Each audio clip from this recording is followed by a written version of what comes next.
In the 1950s, on the outskirts of the Californian desert, Victory, a perfectly manicured company town where families seem to have it all. Each dawn, the men march off to the mysterious Victory headquarters beyond the town limits, while their wives remain at home, tending spotless houses and dutifully rehearsing ballet with their instructor, Shelley. Yet these women live under strict orders, never question their husbands' daily activities, and absolutely no visits to the enigmatic headquarters are permitted. Take Alice and Jack, one sizzling duo with a very active, intimate life and a flair for hosting wild backyard bashes. They mesmerize their neighbors, especially Alice's best friend Bunny and her husband, with endless laughter and late-night gossip. Alice can't resist humming their secret favorite song whenever she's dusting shelves or folding laundry. But just then, the earth rumbles for a few seconds. Could it be Victory's hush-hush projects at headquarters? Alice peers at Jack for an answer, but he shuts down, and she brushes off the mystery, for now. One sunny afternoon after ballet practice, Bunny and Alice spy a squad of men in bright red jumpsuits helping a brand new neighbor haul boxes. They can't resist whispering juicy rumors about their pal Margaret skipping class. No shock there, since Margaret's been branded the town's eerie outcast after that cryptic mishap. Later, Alice is pruning roses in her garden when she glimpses Margaret materialize in her own backyard, clutching a toy plane, eyes sealed shut as if haunted by glowing orbs lurking in the dark. Baffled, Alice just shrugs and trudges on. While preparing dinner on a sweltering afternoon, Alice stares dumbfounded at her empty egg carton, every shell completely hollow and useless. She tosses her mind aside when smoke begins billowing from the oven as her meal scorches away. Days later, at a sun-drenched pool party at Shelley's lavish mansion, Alice hums that same elusive tune until Bunny snaps, "Stop that song already." Alice startles.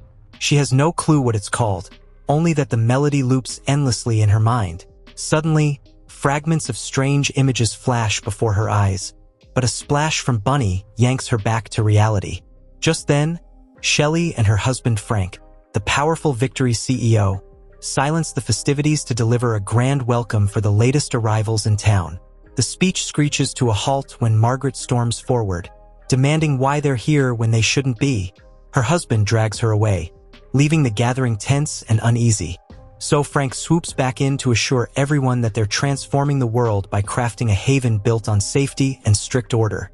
Still unsettled, Alice slips away later to track down Margaret, stumbling on her inside Margaret's dim living room. There, her husband fusses over her with a spoonful of murky medicine, insisting she take it. Margaret pleads with Alice, "I'm not okay.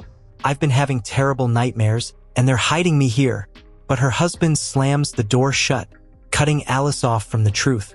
Back at the party, Alice strolls into Frank's private quarters, and there's Jack, fussing with Frank's tie. Her heart races as Jack suddenly grows bold, pressing close and getting frisky on the spot. Just as their whispers heat up, Frank appears, his gaze locked on them with a chilling intensity. Then he vanishes without a word, leaving Alice stunned and silent. The next morning, Alice and her friends browse the local shops when someone brings up Margaret's odd behavior since the accident. A hush falls over the group until Bunny snaps, "It wasn't an accident," and everyone shivers at the unsaid truth. Margaret shattering the one ironclad rule, venturing into the vast desert with her child after glimpsing something sinister, perhaps a flicker of madness. When the search party found her, she stood alone, clutching her son's tiny toy plane. Her child had vanished without a trace. Margaret swears, "They took him away from me as punishment." The gathering barely blinks when another tremor ripples through the ground. They're numb to these shudders by now. One curious wife murmurs, "Are the whispers about secret weapons tests real?" But Bunny snaps, "Our only mission is to support our husbands. No questions allowed." Later that night, Alice is haunted by wildly surreal dreams, their images looping in her mind well into dawn. Craving space, she hops the trolley past the mall, wanting to lose herself in the desert's silent beauty. Its endless dunes bathed in early light, puzzling the driver to silence. Then, like a ghost from Margaret's story, a small plane descends in the sky, twisting and tumbling until it crashes into the sands below. Alice gasps, frozen on the trolley as dust billows around the wreckage. There had never been a plane overhead before. Alice's heart pounds as she insists on investigating. Convinced someone might need rescuing, the trolley driver snarls that it's forbidden and slams the door. So Alice defiantly marches deeper into the desert, her boots sinking into hot dunes under the scorching sun.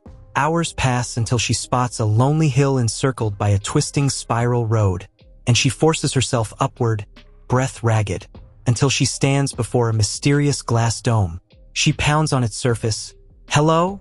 begging for a response, but only her echo answers.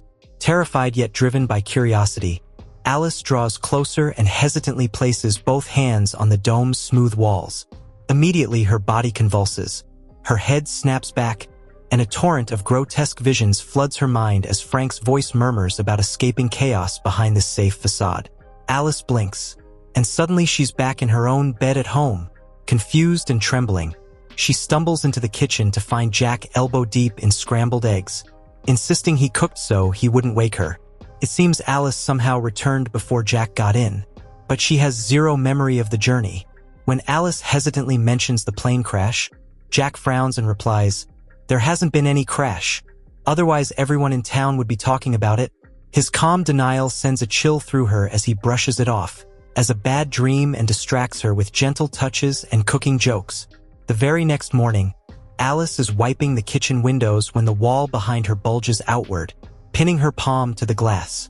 Heart hammering, she pushes back, and in a blink, the wall snaps back into place, revealing it was only another terrifying hallucination. At that precise moment, the phone rings, and Alice answers to hear Margaret's shaky voice. "Did you see it?" Margaret warns. "They're lying to us. We have to leave now." Alice's heart clenches. She manages to whisper, "I'm not crazy," before slamming down the receiver. The memory of that chilling phone call haunts Alice, and during her very next ballet lesson, she catches her reflection in the mirror and gasps. It's Margaret's face staring back at her. At first, the ghostly image mimics Alice's every ply and arabesque, but in an instant, Margaret slams her hands against the glass and pounds her head over and over. Alice shrieks in terror. No one else seems to notice. When Alice whirls around, the eerie doppelganger has vanished. Heart hammering, Alice rushes home only to find Margaret perched atop her roof like a silent sentinel. Through tears, Alice screams, "Stop this now!" But Margaret simply stares and walks away into the dusk. Panicked, Alice bolts after her but barely moves when the ominous men in red emerge and forcibly drag her back inside. That evening, Alice tries to confide in Jack about the horror, but he shakes his head, saying, "Margaret's fine. Her husband's with her at the hospital.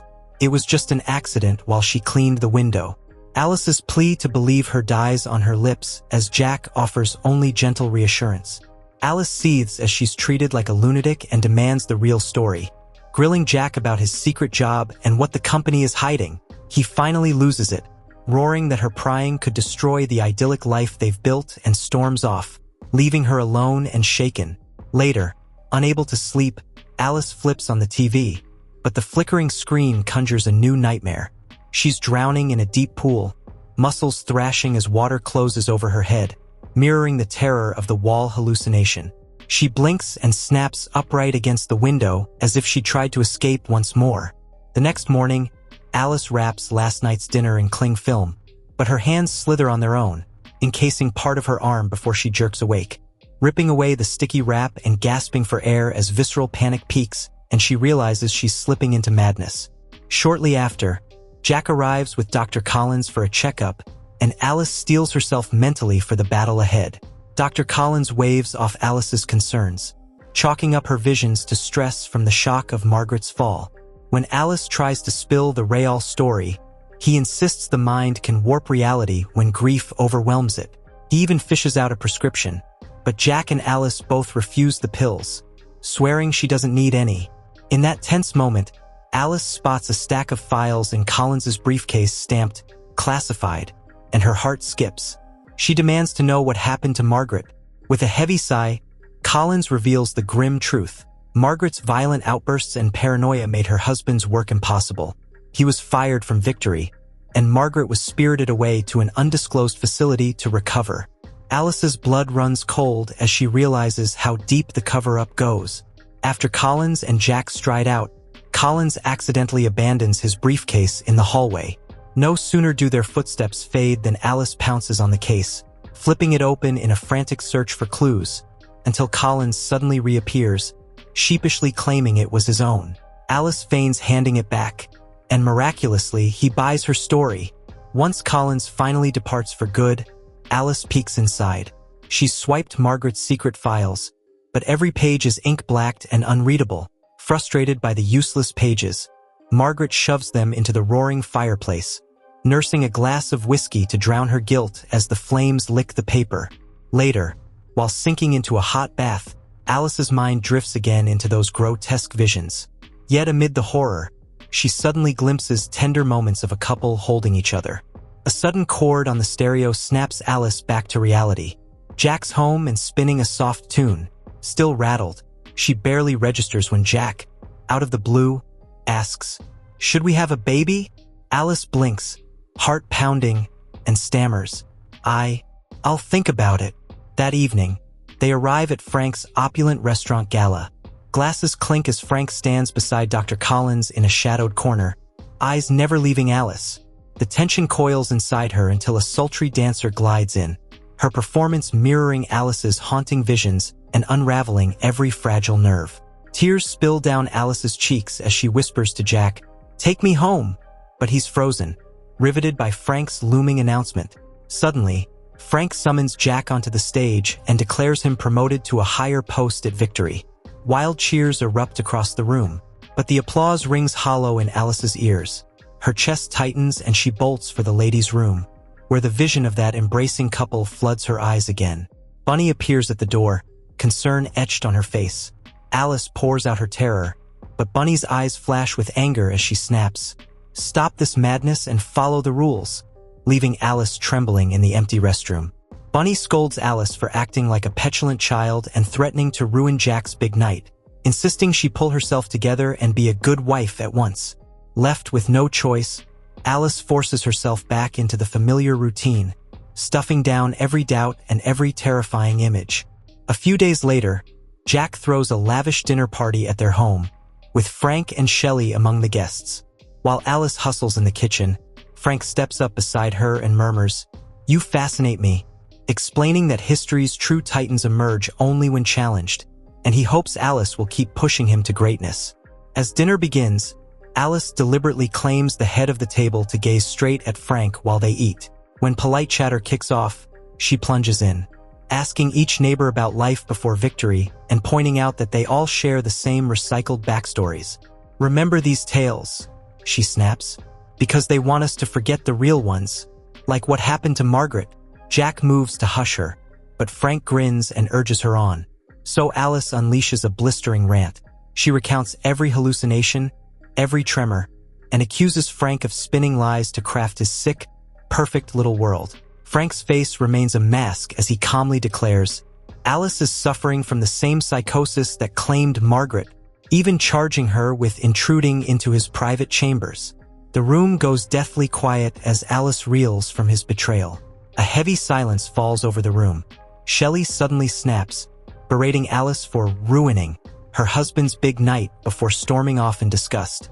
One by one, the other guests file out. Jack hurries to open the door, while Frank lingers to tell Alice he expected more from her. Then he, too, departs, leaving her seething with rage. Moments later, Jack returns and accuses her of sabotaging his celebration.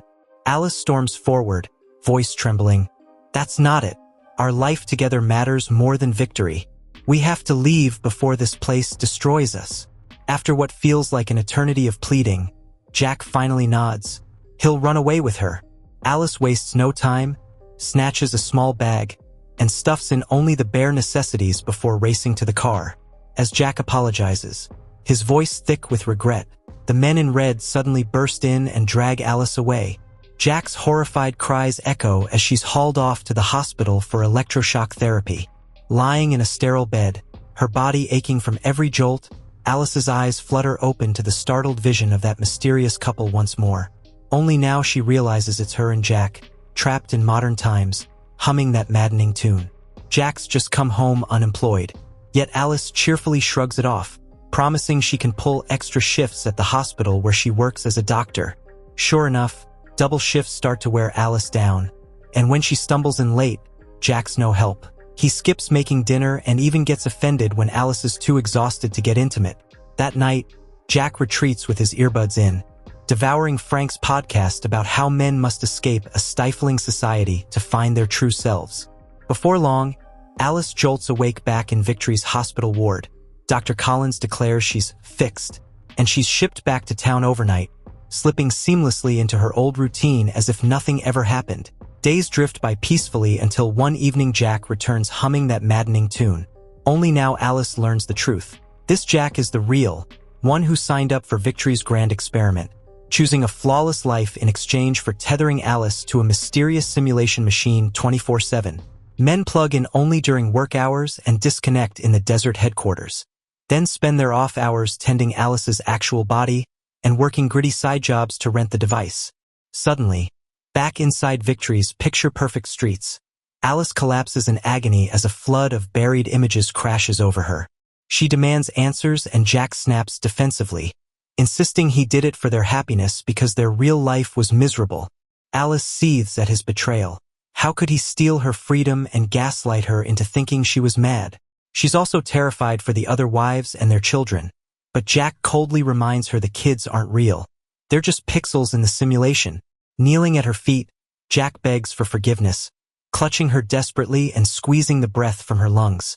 But Alice's resolve snaps. She grabs a glass off the nearby table and brings it down hard on Jack's head, knocking him out as she finally fights back. Alice has no idea that a death in Victory means a real-life fatality. So when the real Jack's eyes flutter shut, Victory HQ buzzes Frank with the grim news. In a flash, Bunny bursts in, ears pricked at distant clamor, and covers Jack's lifeless form, shushing Alice into stunned silence as she tries to steady her trembling friend. Alice stammers every half-formed detail, but Bunny cuts in, her voice breaking, "I know. I chose this simulation to have my kids back after they died for real." She shoves a trembling Alice toward the door. "You have to disconnect at the headquarters. Jack can't do it for you anymore." Heart pounding, Alice stumbles into the street, neighbors emerging from their homes under the sputtering streetlights, each explosion echoing like an alarm. Women hush in dawning horror while the men fixate on Jack's body, shouting for answers and blocking Alice's path. Without hesitation, Bunny springs forward, shoving the men aside in a furious blur, granting Alice a frantic window to leap into a waiting car. The engine roars, tires screech, and she barrels away as men in red swarm the driveway, hot-wiring vehicles to give chase. The engine's roar echoes through the town as Alice tears away in a high-speed chase.